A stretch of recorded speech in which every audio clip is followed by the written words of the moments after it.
Welcome all to the afternoon session of our conference. This panel is entitled Gender and Other Structures of Power. Our first presenter is Melih, who is a student at Bilkent University in the Department of English Language and Literature. His topics of interest include gender studies, historical novel, and contemporary British fiction. He is currently working on the translation of Patriarchy's Regeneration into Turkish. His paper is entitled Working Class Woman Portrayed, Barker's treatment of working class women in her first three novels. Thank you. I also would like to thank all of you for coming. So I'll start. Working Class Woman Portrayed, Barker's depiction of working class women in her first three novels. As one of the most influential and prolific contemporary British writers, Pat Barker continues to explore the paths untrodden, the issues ignored, and the characters overlooked in her novels. Blessed with the ability of creating powerful dialogues, as well as making use of her unique sense of humor, she is more than able to portray the lives of lower-class people. And she does this not with an essentialist anticipation about their future or a patronizing sense of pity for the present conditions of existence, but she does this with an acute realism which even caused some to consider her novels, quote, too real to be read, unquote. After beginning her literary endeavors unsuccessfully with writing a middle-class novel, she turned her attention to the working class, and her seemingly feminist concerns in her first novel, which named Union Street, brought her the deserved acclaim and accomplishment. This novel was accepted by the feminist publisher named Virago and was followed by two other novels, which still continue to concentrate mainly on the woman question, but each from different perspectives. Her second novel, Blow Your House Down, gained even more positive reactions from the reading public. Her description of the lives of sex workers was unique with its realism and the questions it posed. Her third novel, Liza's England, which published in the United States as Century's Daughter, covered a long period of time, which brought many difficulty, especially for women at different times. And after the publication of her third novel, she had already had a name beyond England, and the subjects she had chosen addressed those interested in gender, sexuality, woman question, feminism, social realism, and so on. The central argument of this paper is that Barker not only describes the lives of working class people, and especially women, but she also addresses our long-established views on woman question by courageously handling the subjects that are of contradictory nature. And though this choice of subject matters, she explores the modern experience of womanhood in terms of all the aspects of it. This attitude is all the more explicit in her first three novels, since, quote, after The Century's Daughter, also named Liza's England, she turned from an obviously woman-centered perspective to exploring masculine subjectivities in the complex context of private and large-scale conflict and aggression, unquote. Here, the critic of Barker talks about the Regeneration trilogy, which brought her much fame. Rather than analyzing or even comparing her three novels, I will go on subject by subject and explore how in every instance she tries and reveals the ignored and or hidden aspects of womanhood. Within this framework, issues of rape, sex work, and silence of the woman will be examined. So I would like to begin with rape, or the story of Kelly Brown in Union Street. Kelly Brown is the youngest character in Union Street, and she has a story that is mostly defined by ignorance and abuse.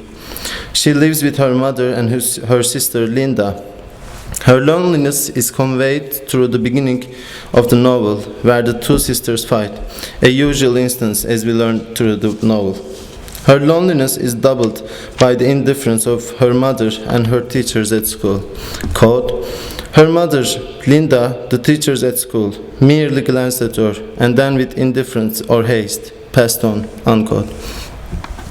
This indifference to her problems and her identity altogether creates a certain void in her identity, as put by John Brannigan, and lack of paternal affections because of the loss of her father results in her filling up this gap by befriending an older male who rapes her after their second meeting. Their meeting is very much a result of the above-mentioned gap in Kelly's identity, since this man behaves her very nicely. Quote, "This man stared at her as if every pore in her skin mattered. His eyes created her, and so she had to go with him. She could not help herself. She had to go." Unquote. Kelly's inability to resist the temptation to be with this man is emphasized by describing her endeavors to choose not to go, since after all she has quite enough knowledge to judge that men are dangerous. Based on this assumption, she cannot completely erase her original distrust, but her tendency to accompany this man is not a result of her feeling sexually attracted, although she is 11, but her considering this man as a substitute for her lost father. While watching the girls playing with their father at the lakeside, she simply feels jealous, and this jealousy disappears as she is helped by the man when she plays with the birds. She feels as if, quote, her father had come back, unquote. This dreamlike association of the man with her lost father does not last very long. The man deceives and rapes her, and the second stage of Kelly's tragedy unfolds. The actual scene of the rape is particularly important, not only because of its openness and directness, but also because of its setting. The man rapes Kelly Brown in the ruins of an old factory. And remember at this point that the story is set in the 1980s, when the deindustrialization in the United Kingdom took place, although without being officially declared. This process results in the demolishing of old factory buildings and the creation of an inclination towards service economy, unlike industry. Despite the horrible rates of exploitation at factories, quite paradoxically, the factory actually defines the working class as a social layer. It brings them together, more or less feeds them, helps to create a certain sense of working class culture, and this makes exploitation easier to endure or overcome. The loss of the factory itself is therefore, I should say, the loss of this culture and the sense of union, as echoed in the title of the novel. Kelly, one of the members of the working class, is raped in the very environment that no longer offers any considerable living possibilities. The portrayal of a character's rape, even very openly, is not what makes Barker's fiction distinctive when it comes to the woman question. What Kelly Brown experiences after her rape summarizes the situation, especially the poor woman had to face if they were raped. Quite ironically, despite some empathy and pity on the side of the people around, after all, Kelly is held guilty for her own rape. She is accused of loitering with a man alone at that time of the day. Quote, "But then, what was she doing wandering around at that time of night when she had been told to come home? The police had blamed her for it." Unquote. Being blamed for one's own rape must be one of the biggest traumas of rape. Barker's description of this shocking experience touches upon one of the taboo subjects of our contemporary culture. It also forces us to revisit our considerations about being raped by telling the story of an 11-year-old child. It even serves as a protest against the ideas that normalize the issues of rape. It is one of the common problems that women face, resulting in a double jeopardy. They are not only the victims of rape, but they are also convicts. Perhaps one here subconsciously pays attention to the etymological affinity between the words convict and victim. So I'd like to move on to the issue of sex work, as portrayed in Barker's second novel. The taboos of the woman question, however, are not limited to rape, of course. Within the framework of being raped, there is a certain sense of pity for the victim, and it is probably this pity, and sadly nothing more than a pity, that leaves almost no toleration for the rapist. A rapist is likely to be excluded and isolated, regardless of the subsequent misfortune of the victim. In other words, reaction towards women may change and might include blaming her as well. However, a rapist is sure to lose all possibilities of being respected in a community. Nevertheless, within the sex work debate, things get more complicated. There are various approaches towards sex work, also called by some prostitution, but the dominant one, of course, advises the isolation of sex workers, even from the working class. In Blow Your House Down, her second novel, Barker takes a few sex workers as her protagonist, and this itself is a radical step of a writer publishing her second novel only.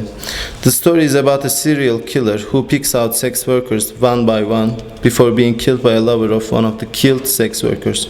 Brenda, the main protagonist, and her friends do not fit into the stereotypes of sex workers, and the story basically levels all the prejudices related to sex workers. Sex is not the center of their lives, at least not more than any certain job of a given worker. They have a family life as others do, and they are not always without a choice. A considerable number of sex workers choose this profession at their own will. In fact, it stands as a more profitable option for some. Quoting from Dibble, the prostitutes in Barker's novels are perceived as ordinary working-class women, whose job is compared implicitly to the only other employment a woman like Brenda, the first of these three protagonists. Brenda could easily find in the area, packing chicken at the local factory, whose front gates are Brenda's nighttime beat. Brenda, Audrey, Carol, Kat, Maureen, and John are relatively low-level hookers with basic skills, working the cars at £5 a go. And it's pure assembly line. Get it up, get it off, up, off, and wait. Still, the factory work rivals this. Cutting headless chicken after headless chicken, wading in entrails, and the hours and the pay are worse.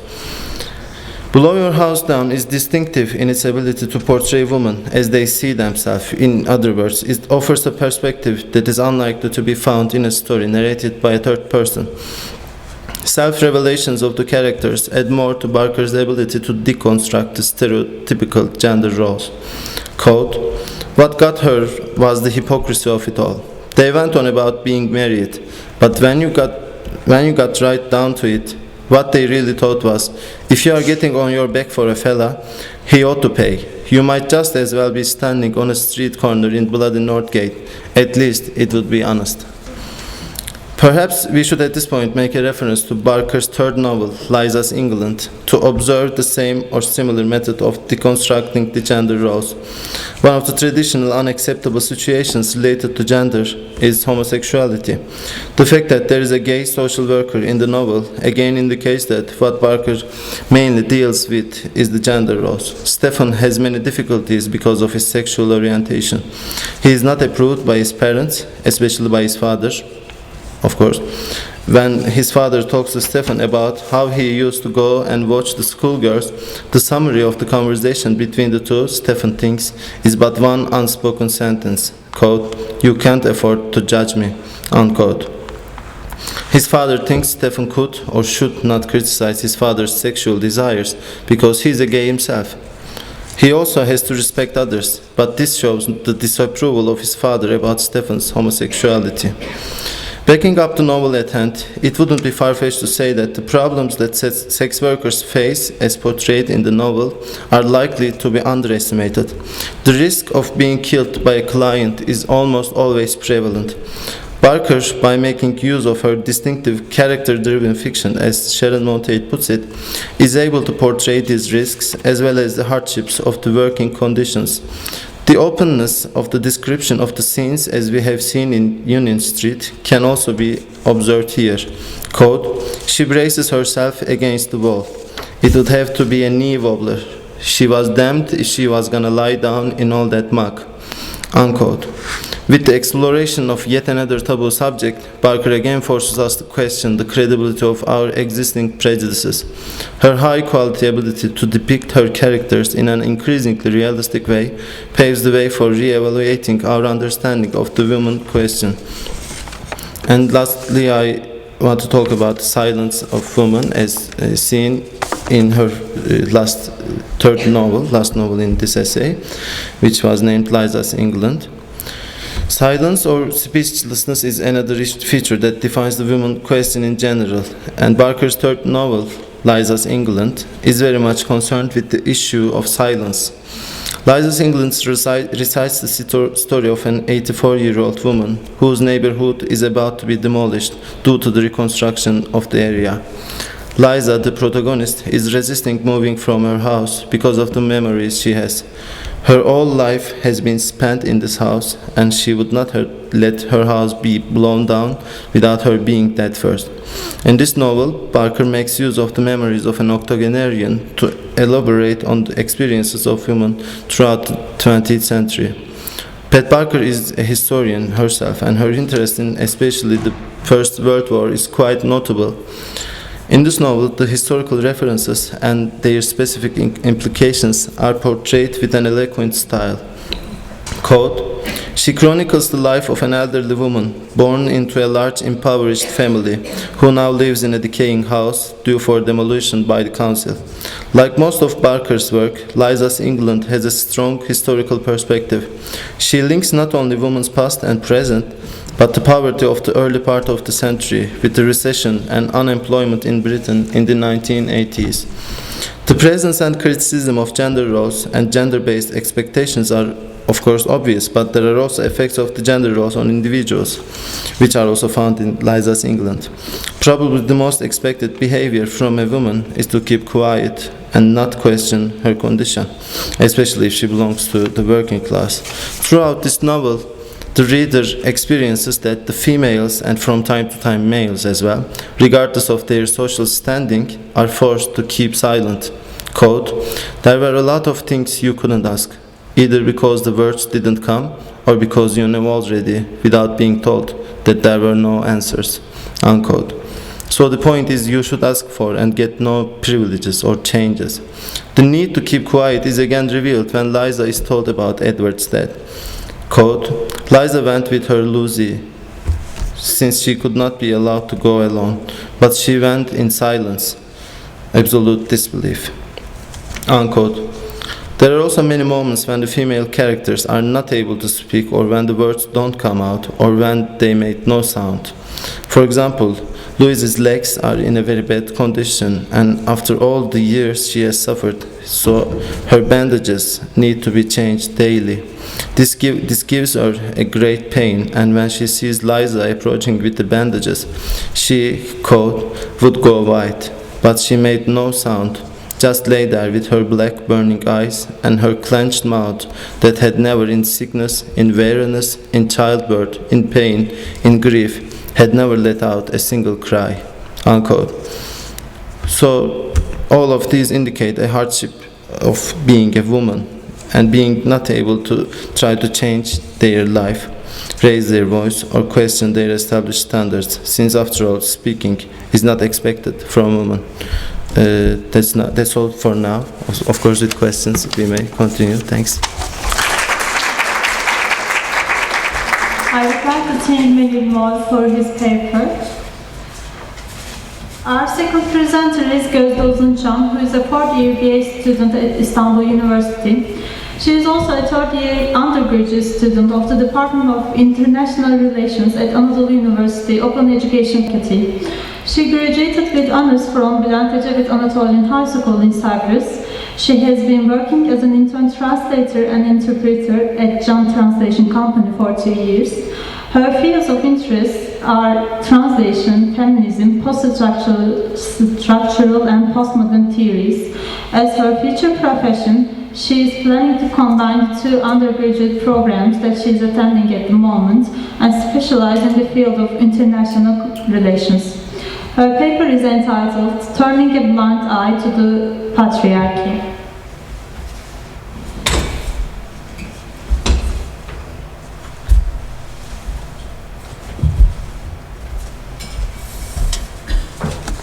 Hello everyone. Firstly, I want to give my special thanks to Bilkent University for gathering us under the heading of this magnificent conference. I'm going to analyze Joseph Conrad's Heart of Darkness in my presentation. In Heart of Darkness by Joseph Conrad, we are introduced to how the more powerful masculine word manipulates the female by asserting authority in every aspect of life. Throughout the novella, only the male perspective is given to the readers and presented as if it is the objective and the only alternative. None of the female characters in the novella speak for themselves.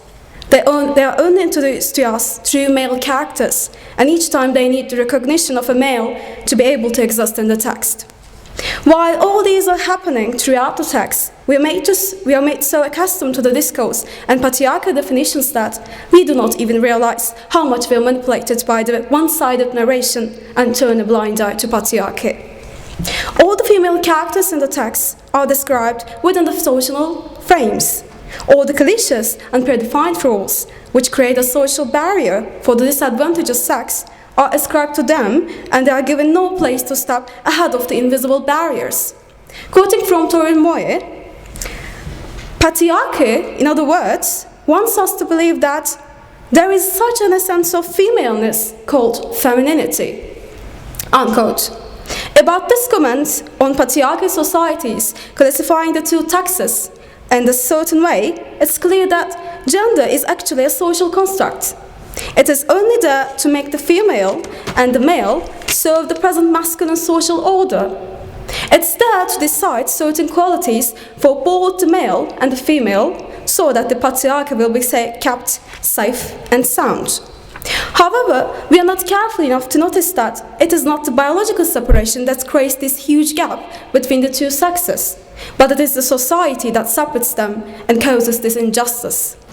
As pointed out in Tory's criticism, patriarchy is tricking on us and makes us think that there is femaleness which makes a female feminine. This means that as long as you're feminine, you're a female, and if you're not, then you're not a female at all. But at this point, there arises a logical question. How can a society be authoritative enough to take your femaleness when you're already born as a female? This sounds fantastic. The discourse creates feminine out of biological females, and they can exist only within these artificial feminine qualities. This is also emphasized in Tory's essay as, quote, patriarchy has developed a series of feminine qualities: sweetness, modesty, subservience, humility, etc. Unquote.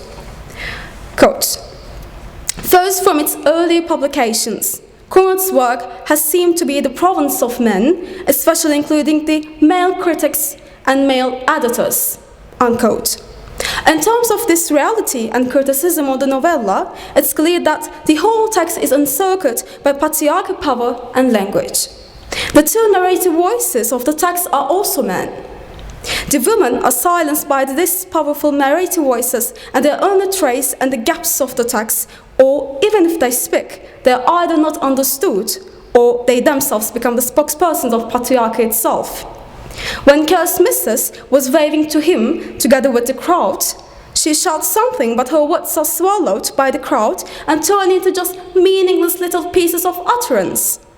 Upon not being able to understand and when she was spoken, Marlowe directs a question to Kurtz if he had understood, and Kurtz gives an ironical answer, says, quote, "Do I not?"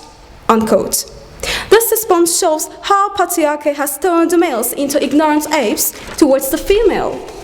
It's clear that phallogocentrism does not give the female the chance to be understood. Phallogocentrism, colluding with logocentrism, giving privilege to phallus as the symbol and source of power, creates phallogocentrism and oppressed women.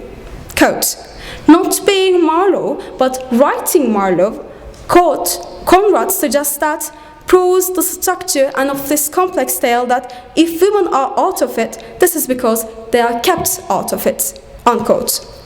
Here, phallogocentrism, keeping the female out of the text, turned them into the passive members without giving them any space to speak for themselves or claim for their own rights. Sadly, this is done to the women. Sadly, this is done by men. Quote, thus, internalized ideology becomes cultural practice, the way we live in. Unquote.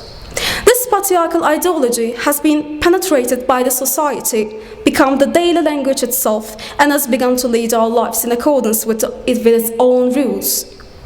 In many parts of the novella, the success of patriarchal ideology is depicted to us clearly.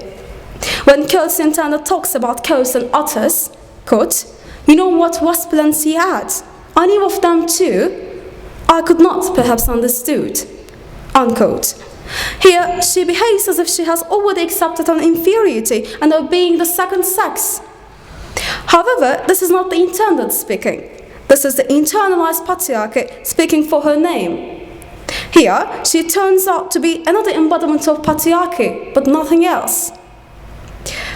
Furthermore, with regards to the end of the text, we cannot even talk about any hope to break the chains of patriarchy in the future. The internet says his words will remain. This means in the future, the language of patriarchy will maintain its dominion and the female will accept its authority because they are so blinded by their ideology. The suppression of women does not let them to use their potentials. On the contrary, it disables them to discover their capabilities. In the case of Kurt's mistress, while the crew gets afraid of the whistle of the ship and spreads out, she is the only one who remains. Here, Conrad indirectly shows the potential of the lady and her being more courageous than the all other male members. Throughout the novella, the way the women are described openly shows that half the females are degraded by the males.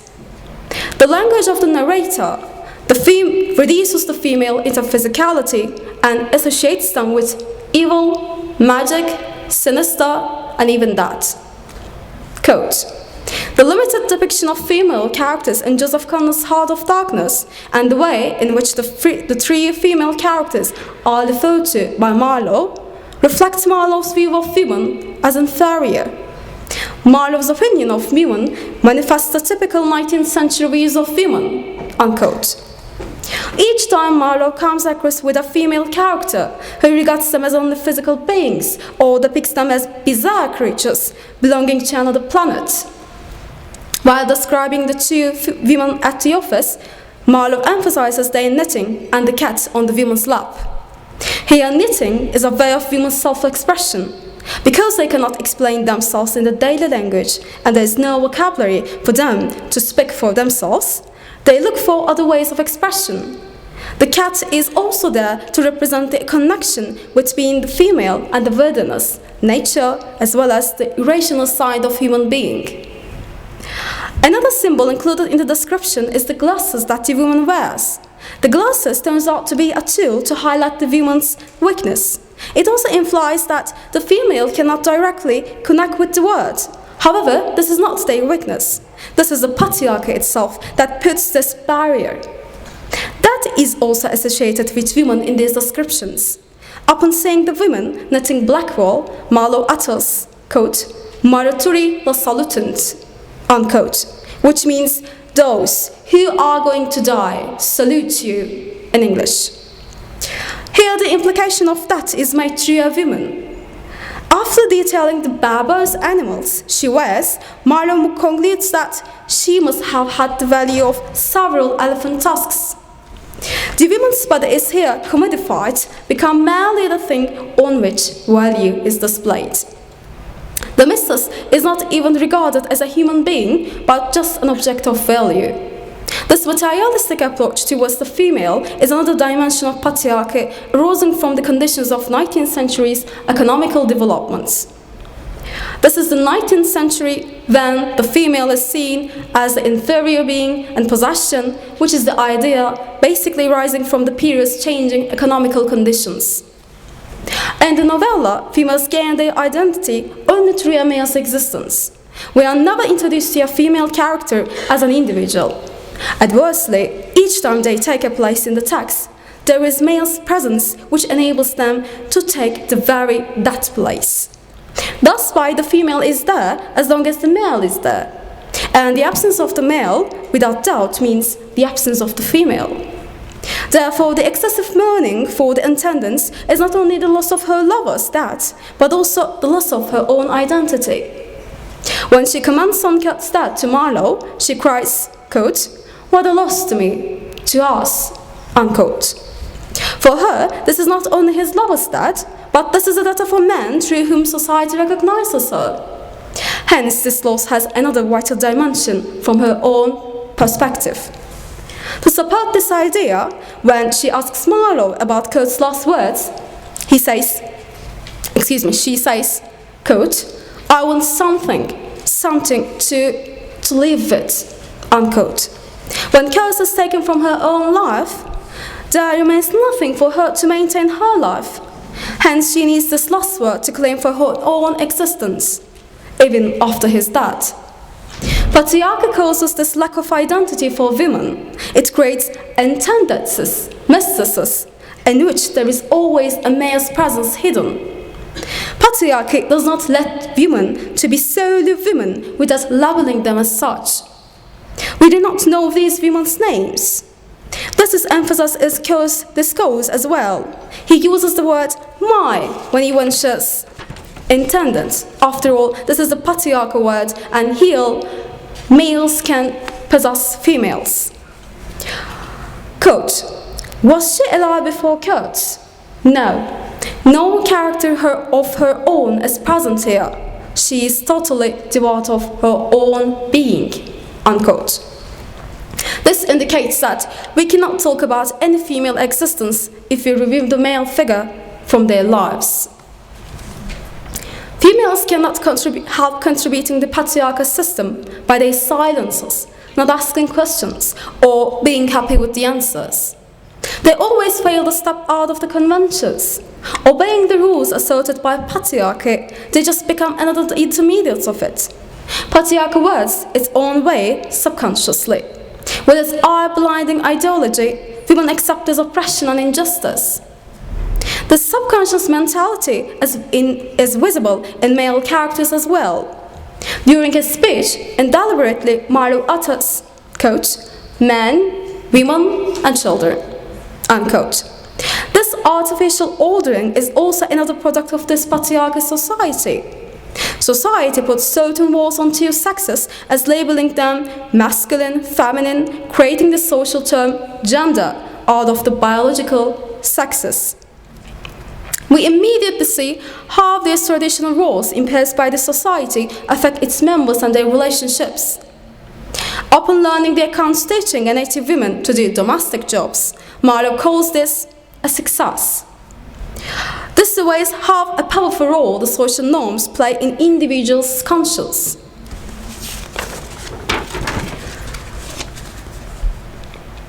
Because there is not a sprinkle of questioning in this eye-blinding society, the subjectives of patriarchy is not even a point of a discussion yet. Marlowe, being the representative of patriarchy, has turned out to be an unreliable narrator at the end of the novella. When he lies to the intendant about Chaucer's last words, this lie is not a lie on a personal level. From a larger point of view, this lie belongs to the patriarchy itself. Being constructed upon complete artificial values, patriarchy is also an illusion, and not so different from Marlowe's lie. The society creates this illusion to make its members believe and serve it without directing any question. This illusion makes the members readily to accept whatever the society puts forward. We can easily say that Marlowe's lie is a lie of patriarchy. At the end of this lie, the whole novella is turned upside down and proves patriarchy to be nothing but nonsense. Interestingly enough, there is an exact solidarity among the male characters all through the text. Both the Russian trader and Marlowe rose to protect Kurt's reputation after his death. Here their attitude can be explained with the fact that the patriarchy has told its male members that they are the only power not to be destroyed in the face of any event. Therefore, these two sexes, these two male characters, being the very product of this ideology, consciously or subconsciously, just practice another thing imposed on them by the society. Based on this, we can easily conclude that it's not only the female, but also the male who are blinded and manipulated by the eye-blinding patriarchal norms. Looking at the whole text on a larger scale, Africa turns out to be the female, while Britain is the male in terms of asserting power over Africa, exploiting the area in her own interests. All the negative qualities predefined for the female are reflected upon Africa by Britain. Britain's colonial discourse, with its reducing Africa to weak, bizarre creatures, which are ideologically attributed to women, resembles to the patriarchal discourse. And this discourse, created by male-dominant ideology, shapes the reality and blinds the human beings in order to manipulate them easily according to its own interests. As long as this manipulation continues on different levels, victimization on the part of both male and female will be inescapable. Thanks for your listening. I would like to thank Gözde Uzunçam for our paper. Our last presenter of the session is Kübra Vural, who is a third-year undergraduate student of Hacettepe University from the Department of English Language and Literature. She was born on the 25th of November in 1990. She is from Ankara, Turkey. She graduated from Kerem Rafi Alemdaroğlu High School in Ankara. Her research interests include medieval English literature, literary criticism and translation. She previously presented her works in two conferences, one at Bilkent University and the other at first ASSE International Conference. She is also going to attend two other conferences soon at Mimar Sinan University and Florence Multidisciplinary Conference 2012. She has to be an academic in the field of cultural studies.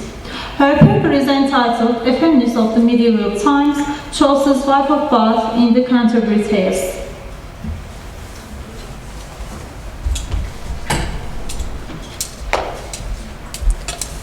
Good afternoon. First of all, I would like to thank you for your coming.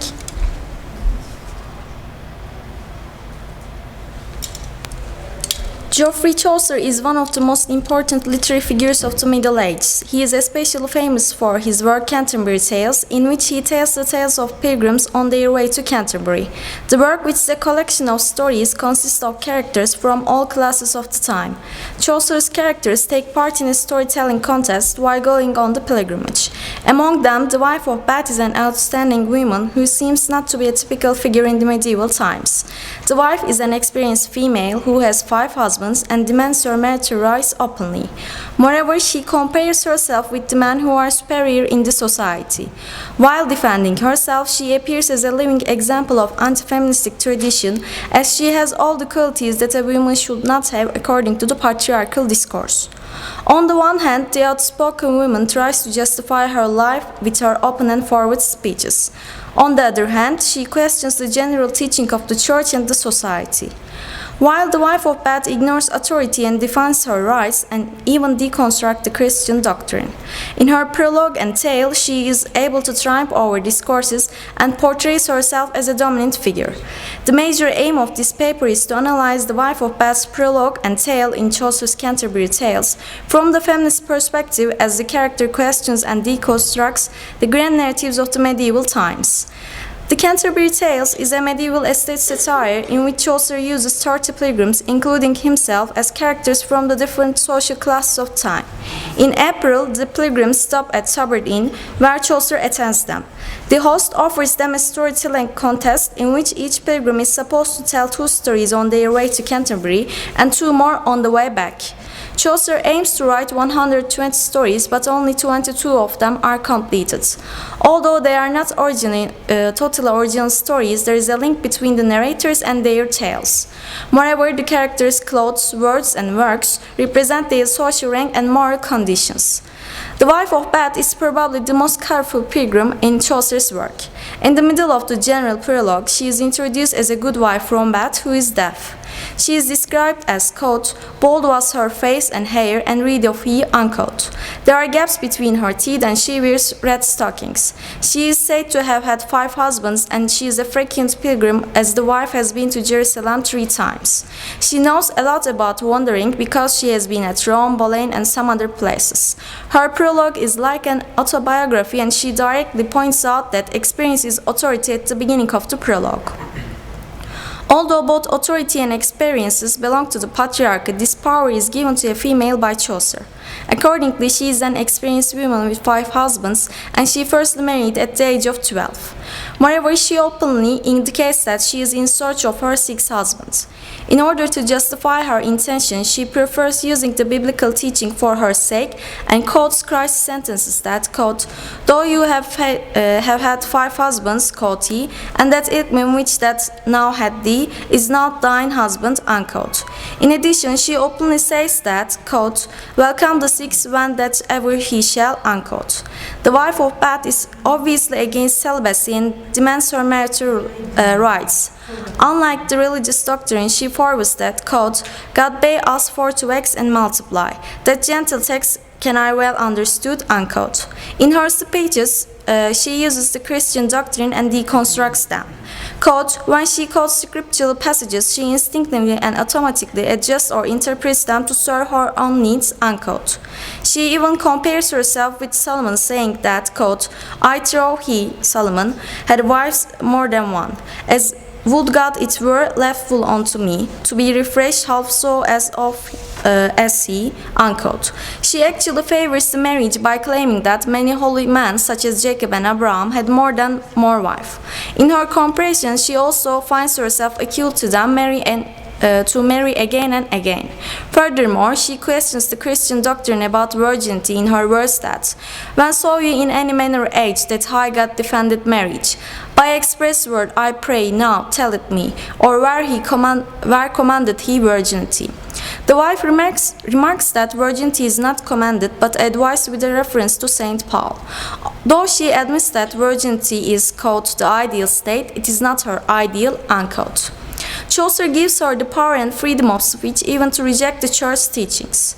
Before the pardoner interrupts her speech, she gives an interesting example from Christ in which she exactly deconstructs his action. She says that I envy no virginity, let them be breed of pure white seeds, and let us wives eat barely bread. And yet with barely bread men tell can, our Lord Jesus refreshed many a man. She claims that she is not an ideal woman, but God created people differently. In her example of wheat and barley, she is a barley and Christ feeds some people with it. In addition, she uses another religious teaching from the apostle that men should love their wives by neglecting the part in which the wives are said to obey their husbands in order to strengthen her argument. Then she continues with her 5 marriages and how she handles her husbands. In this way, she explains the relationship between husband and wife through her experiences by putting all doctrines aside. She describes 3 of her husbands as good, rich, and old, while 2 of them are bad. The good ones give her the control of their land and money. Marriage is a good profit for her, as well as, quote, the key to survival, unquote. They all love her and she, quote, governed them so well, unquote. However, she creates pain for them by accusing them of the things they did not do. She finds her false witnesses, but her 4th husband is different from them. He is a reveler who has a mistress. He is young while she is old. As a result, the wife suffers from pain and jealousy. His death comes after her return from Jerusalem. At the age of 40, she marries a 20-year-old clerk. She is in such a love that she gives her estate to him. However, Janky, his name, forces Alison to look at the mirror and understand what she looks like. Furthermore, he has a bad habit of reading stories of wicked women. This habit comes to an end with a fight between them. One day, the wife takes the book and tears it. The clerk is so angry that he hits her on the ear. This is the reason why she becomes deaf. Even such a woman experiences the violence of the patriarchy, but she is witty and sly. She pretends to be dead and the clerk regrets for his acts. Then she wants him to burn his book. After this event, they do not have any quarrels. Upon this event, however, she criticizes the anti-feministic approach. She shares her idea that, for trust well, it is impossible that any clerk shall speak good of wives. But if it be of holy saints' lives, none of noon, other wives, never the moon. Who painted the lion? Tell me who. By God, if women had written stories as clerks have within her oratories, they would have writ of man more wickedness than all the mark of Adam may redress. The wife of Bath refers to the Aesopian fable in which, quote, the lion complains of a picture showing a man killing a lion and suggests that if a lion had painted it, the result would have been different, unquote. In the same manner, she defends the idea that if women had been given the authority and freedom to write, the wickedness of man would have been revealed. Although she is a figure of fun with her attitudes, she touches upon a serious matter of feminism. The lack of freedom of speech causes women labeled with inferior adjectives, as well as their service and obedience to the male figures. After the wife, quote, utters her ideas just they come into her head, unquote, she starts her tale. It's a romance which takes place in the Arthurian court. However, her chivalric hero is a bit different from the typical ones, as he is called, quote, Alas the Bachelor, unquote. Moreover, the romance turns out to be a fairy tale. In the tale, the knight rapes a maiden and is sentenced to die. But he can be saved only if he finds the answer of the Queen of the Elves question, quote, "What the thing is it that women must desire," unquote, "in a year and a day?" Some people say that the women want richness, while some say honor. Others claim wisdom or pleasure, but the knight cannot find the proper answer. As he is in a desperate condition, a hag promises him to tell the answer if he marries and loves her. Then he goes to the court and gives the answer as, "Women desire to have sovereignty as well over her husband and as over her love, and for to be in mastery above him above. This is the most desired, though you kill me, though as you list I am here at your will." His answer is the proper thing in a happy marriage, according to the wife of Beste's speech. She defends the idea that wives should rule their husbands and she has the control over her husbands in the marriages. The key in a marriage is the woman's mastery. If women are given the authority, there will be no problems for both partners, which is the thing that the wife supports as an expert at marriages. In the rest of the tale, the knight is forced to marry the hag. On their marriage night, he complains about her age and ugliness, and quote, "She offers him a choice. He may have her ugly and know that she is faithful, or he may have her young and beautiful and take his chances," unquote. The husband leaves the choice to his wife and gives authority to her. In the end, she wins mastery and control over her husband. She decides to be good and beautiful at the same time. The wife of Beste is generally accused of being an example of anti-feminism that, quote, "refers to those writings which revenge themselves upon women's failure to conform male specifications by presenting her as a nagging bully and avaricious whore," unquote. Her defense of marriage and marital rights, as well as her attack on the Christian teachings, seem to support the discourse of the anti-feministic tradition. However, Chaucer gives a voice to a female figure in the medieval age when women are silenced by the patriarchal superiority and authority. Her occupation is given as a wife, as she is always a wife in her life. Her job, however, tends to be used ironically in the Canterbury tales. Although the wife is fond of her sexuality within her speeches, she in fact reflects a feministic consciousness against the powerful hegemony of the time.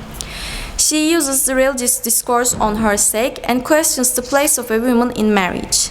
The wife is able to take advantage of the gaps of the texts and deconstructs them, or she sometimes neglects the anti-feministic parts of them. In her comic caricature, she leaves the established teachings behind and declares herself as the authority in accordance with her experiences. She argues that women should be given the right to rule over her husband in a marriage. In her sermon about the marriage, she openly utters her ideas and tries to defend them with her references and examples. Alison is also a woman who feels herself free to talk openly and travels alone wherever she wishes. Under the name of the wife, the necessity of hearing a woman's voice in the society is emphasized. She is not a submissive female figure in the medieval age. She constitutes her own rules and does not mind the social and patriarchal enforcements. When all things are considered, Chaucer's well-known character, the wife of Beste in Canterbury Tales, can be called as the feminist of the Middle Ages, since she is an independent figure who resists against the hegemony of the patriarchy with her lifestyle and ideas. Thank you for your patience.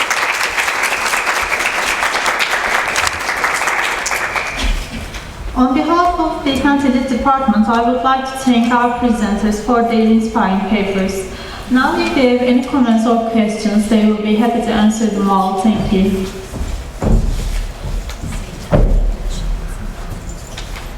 My first question is for Kübra. Do you find it a positive thing for Chaucer to give such a voice to a woman who can turn upside down the Christian doctrines? Is it something positive? For me, in this text, it is positive because Chaucer also writes Troilus and Cressida, which is an anti-feministic story in which she turns into a whore. But in this context, the wife utters her ideas openly, and Chaucer gives a voice to her. Although she can be seen as a bad character because she is fond of sexuality, in fact, she touches upon serious matters. She defends the idea that women should be given more rights to rights and speak in society. In this aspect, I find it positive. I can't find it positive because Chaucer gives voice to a woman, and in an age over which Christianity has a great power. So, if a woman talks like that, she should rule over her husband, etc. For the male world, it's impossible to take seriously, and Chaucer is very aware of this fact. So that's why he gives the voice to a woman who will be ignored. He is aware of this fact, and if he gave the voice to a man saying this, maybe it will be more effective. It's something like giving a voice to a child, and that's why it's not something positive. That's why she is so famous. She is the wife of the god. That's all. She is known as a prostitute. I know this fact, but generally marriage is a restrictive position for a woman. But she feels herself freer in marriage with her marriages, and the idea that she always takes the control over her husbands, I think is important. Although Chaucer's criticized, or most people see this caricature as comic, I think because of her some speeches and touches upon serious matters, she should be a positive character on my view. From our point of view, from 21st century point of view, yes, it is like Yes. Yes, at this time it's not possible to think. And my second question is for Gözde. You said that women either don't speak or accept what is put on their shoulders. So can we put the blame on them for this? The women? We can call the women guilty for not speaking or not being understood, you mean? Yes, they accept what is said. I don't think we can blame anybody for this. We can blame the ideology for this, maybe. The guilt is on the part of the patriarchal ideology, I think, because it creates this subversiveness of women, and in this ideology and in this discourse, women can't find the suitable vocabulary for themselves to speak and claim for their own rights and feelings and expressions. They are just restricted in this discourse, and as I said in my presentation, knitting, I talked about knitting. Knitting is another way of expression, because in this discourse, they can't express themselves, and what they are doing becomes the way of expressions. This is a pity on the part of women, but not their guilt at all. I don't think so. No, okay. You mentioned a 44-year-old woman in this England, right? And you said that, and you talked about it while you were talking, you were mentioning the theme of silence. And I'm wondering, would it make difference if it was a male character? Because I think it's related to age and the authority of the government. It's not related to being feminine. So would it make difference if it was a male character? Yeah, actually, that could make difference, but being female makes the difference here, because I constantly talk about double jeopardy in my paper. So yes, this woman is old, and certain problems are a result of her being old, but problems are not limited to her old age. They are supported or enhanced by her gender. Not an old man can react in that way. I don't know. Authority of the government. I don't know. I think it's more related to age and the authority of the government. I don't say it is more related to femininity or age, but I say they are together effect. Yes, I agree with you that even if the character were male, that would result in his being silenced, but I mean, women as experiencing this silence was one of the topics of my paper. That Being women exited, that's the jeopardy is doubled by. My second question, Gözde. You talked about that women don't have subjectivity in patriarchal society, and I wonder if men have subjectivity in patriarchal society. For example, if a child, a boy, is born into a patriarchal society, can he define himself? Can he define himself on his own? Can a boy be subjective in terms of defining himself, you mean? Patriarchal society. I think from the starting point, patriarchy is subjective. So the child is also born into a subjective discourse. So he cannot define himself, but he can define himself in terms of this subjective discourse. So it is subjective from the beginning to the end.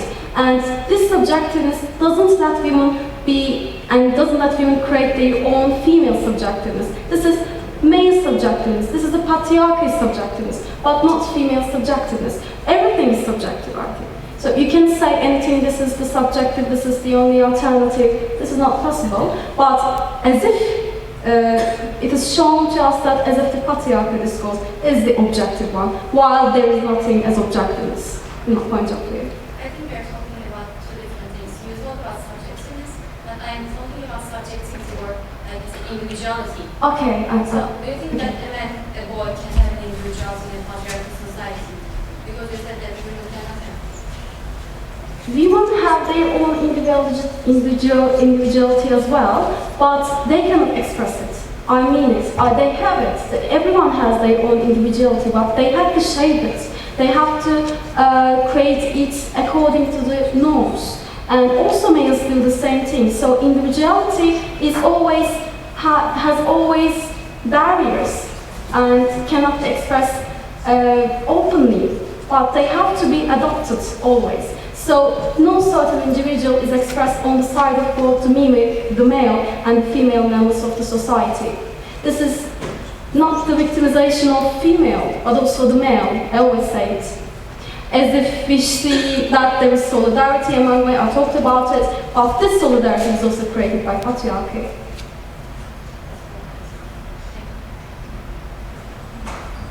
Thank you for the speeches.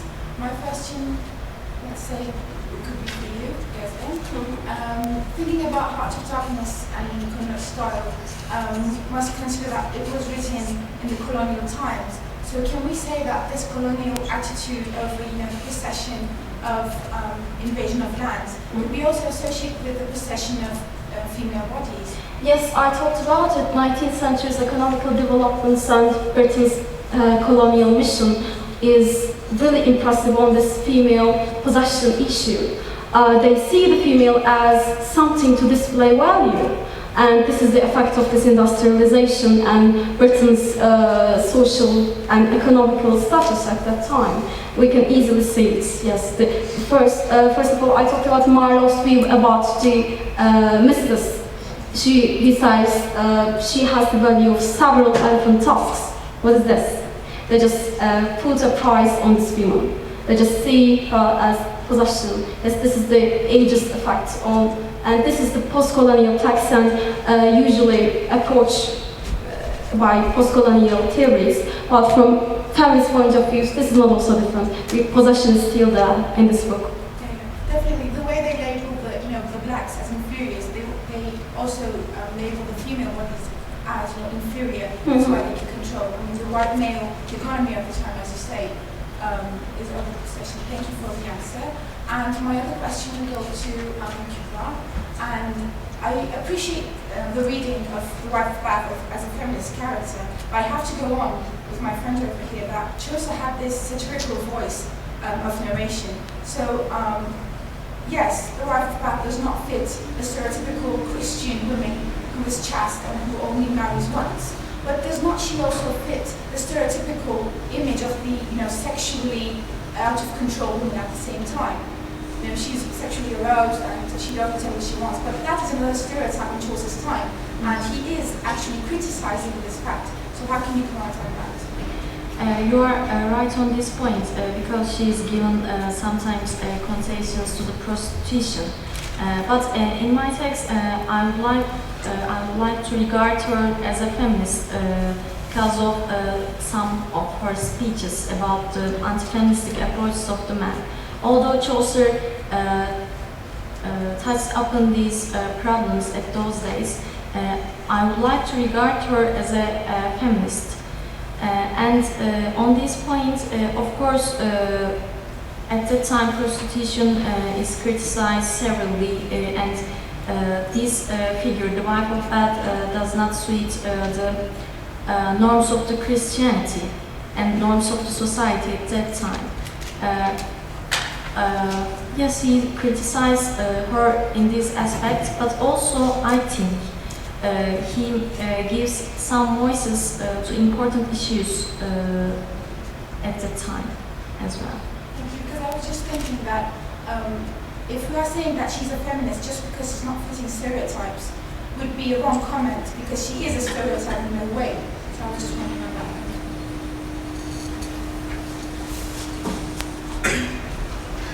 Actually, I want to comment on this discussion going on about wife of God and Chaucer's work. Actually, Chaucer have a general critique of religion in his work. So he does not only give voice to wife of God to criticize or satirize religion. So there was even a priest in the story, and he mocks Christianity through the priest himself. So actually, we cannot say that Chaucer makes the woman talk like a baby, not serious, and like this is how he criticizes Christianity through a woman. Actually, this is not true because he criticizes Christianity and as an institute also he criticizes Christianity because he criticizes Christianity through the priest himself. So he criticizes both the religion and religion as an institution. So I want to clarify this point, and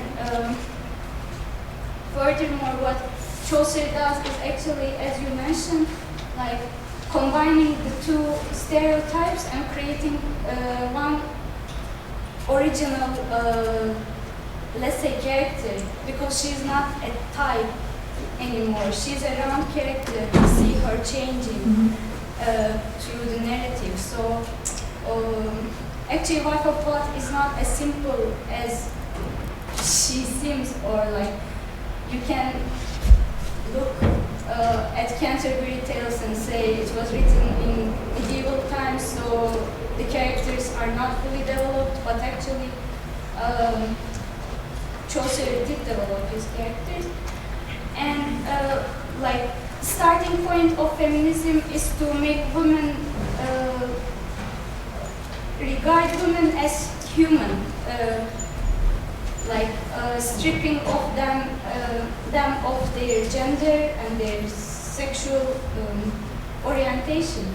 So what we see in Wife of God is that she can express herself openly, and she's the only female character in this crowd. So her being there is also something. She is not the only female character. There is also a priest. And we then, like, to live in a male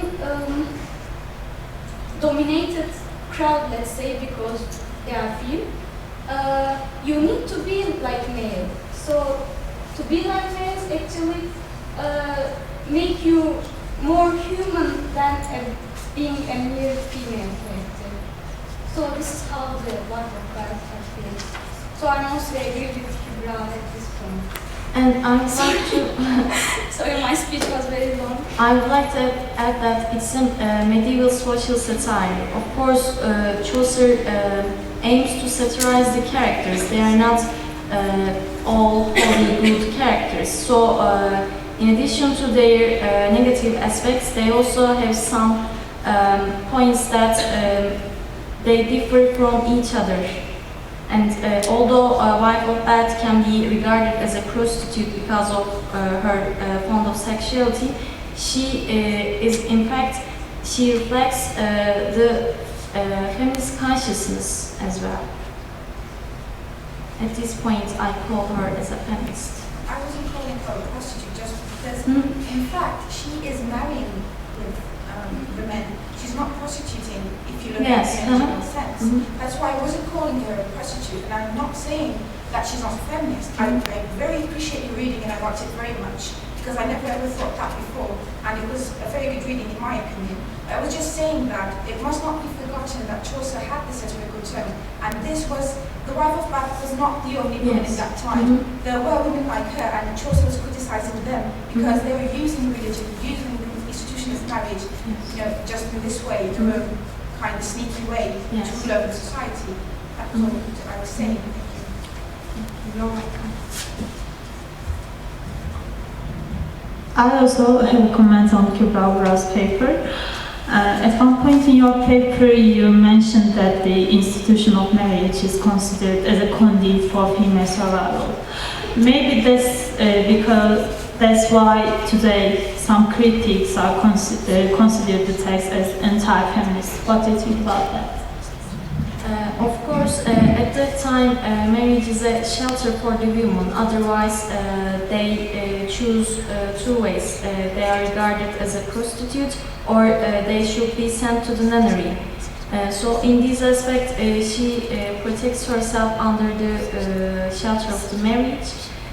But she also openly utters that and criticizes the church teachings that such holy men like Jacob and Abraham marry and they are not criticized. But the question is that because of the fact that she is married, she should be blamed or not? Any more questions, ladies and gentlemen?